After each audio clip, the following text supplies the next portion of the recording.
everybody. You'll have to excuse my voice. I'm a little under the weather right now. Got a bit of a chest cold. But I wanted to do this video because, as you can see, I have gone full Knipex. I picked up these tools recently, right around Christmas time.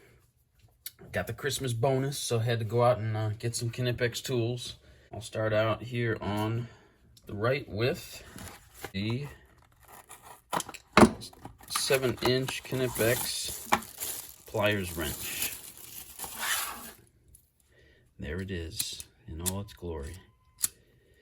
I will say that laying first eyes on it, I kind of wish I had gotten the 10-inch version, because even though this 7 will be real convenient for going into my service bag, it is a little on the small side. Like, you can see the front grip, you can really only get about 3 fingers on that grip area.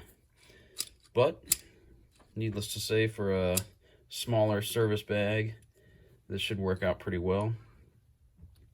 I'm not really going to do a full review on these tools. I mean, a lot of these tools have been reviewed to death, so I'm just going to kind of show you what I got and what it's replacing, I guess. I don't know if it's going to replace my 6-inch Baco adjustable. It's going to be kind of a competition between the two. I really do like this, these Baco wrenches. They've got sort of like beak-like jaws that are a little bit easier at getting into small spaces than I think these will be. These sort of have a beak too, but in terms of the distance, I feel like you could get a little more reach into a tight space with the Baco adjustable than you can with the Knipex pliers wrench. I'll show you a little video here, example of what I'm talking about when you're kind of trying to get her into a small little area.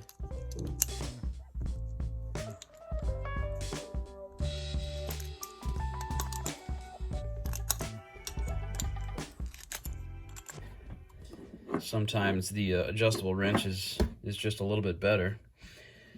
And then, of course, you know, if you're working up underneath something, sometimes it's hard to work your hand back and forth. So that's when the adjustable wrench can hold its own. But yeah, it'll be nice to get that in the bag finally and put that to work.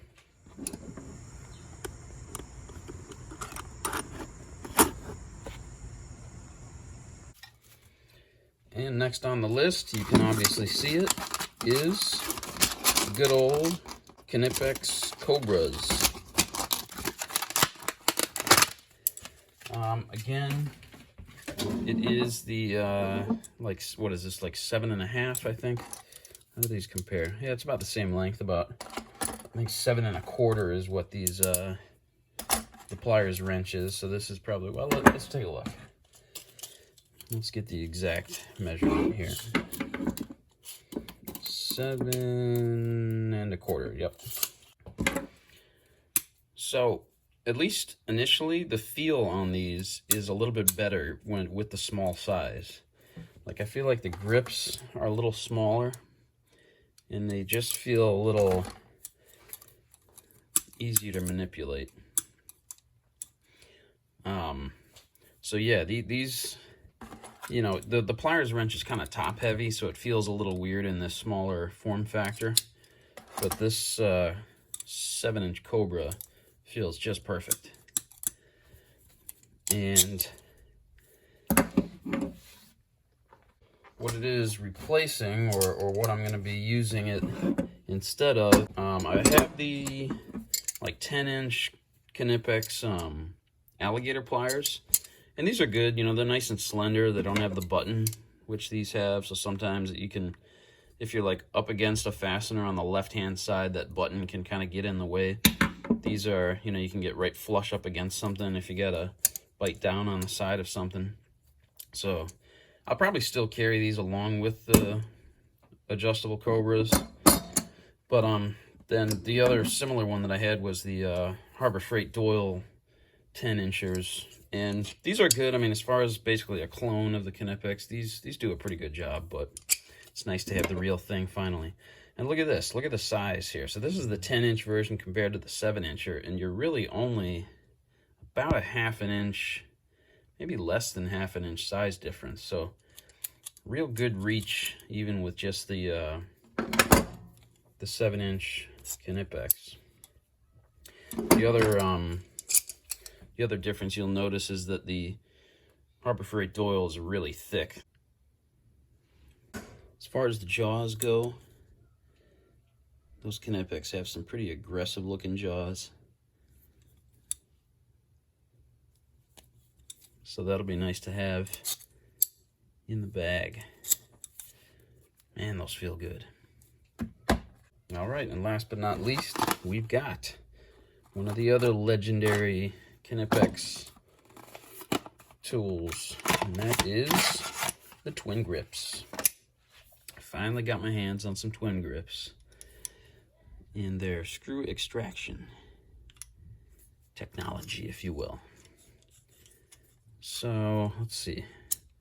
Okay, so it slips out like that. Oh, and it does have adjustable positions there. Okay, so you can hit it in a few different spots there. I wonder how many spots it is exactly. 1, 2, 3, 4, maybe about 6 or 8 positions in there, if you can see the little serrations behind the push button. Well, that's kind of cool. Of course, also there's really aggressive jaws there, and the etching in the jaws that goes both ways. Yeah, that's nice, real nice. And these also just feel really good in the hand. Definitely can't wait to pull some screws out with that. And much like the Cobras, they will be replacing a Harbor Freight Doyle here. This is just your standard slip joint. There's nothing wrong with these pliers, you know, they're a good cheap Taiwanese made brand. I think I paid about $8 or $9 for these, so you know, you always got to have one of these floating around, but it'll be nice to get a real high quality Knipex with the screw extraction on there. And that's one thing that your standard slip joint pliers just don't have. You know, that makes a huge difference when you're biting down on a screw, or the head's broken off, or you know, you're trying to back something out that's been totally stripped out. So these will make a huge difference. So that's what I got for you. Just a quick little video to show you some of the goodies that I picked up, that I gifted to myself over Christmas. Hope you have a good weekend here before the new year.